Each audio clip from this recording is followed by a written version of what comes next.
Good Sunday evening. Thanks for joining us for News Press Now. I'm Charles Christian. And I'm Jenna Wilson. St. Joseph is laying the foundation for a diverse program that could prove to be a game changer for getting lost pets returned home faster. News Press Now's Cameron Montemayor has more on Animal Control's newest plan. Animal Control's new program, called the Field Service Program, will allow animal control officers to scan the microchips in dogs so that way they can be returned directly home when they get lost, instead of having to be taken back to the shelter where pet owners would then have to come out and retrieve them.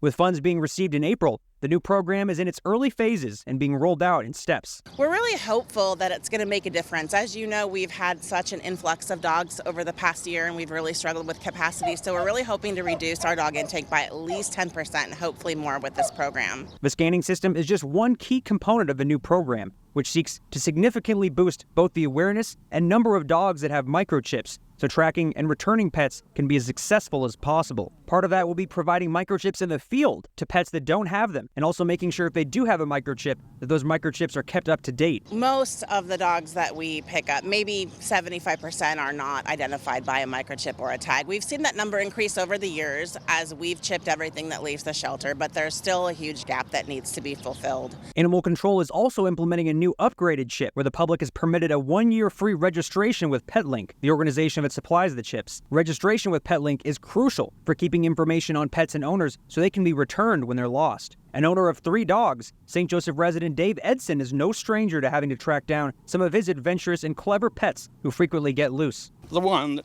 run off all the time, he got quite a ways away, so we were lucky that somebody found him and gave us a call. But yeah, if they don't have a number on them, what you gonna do?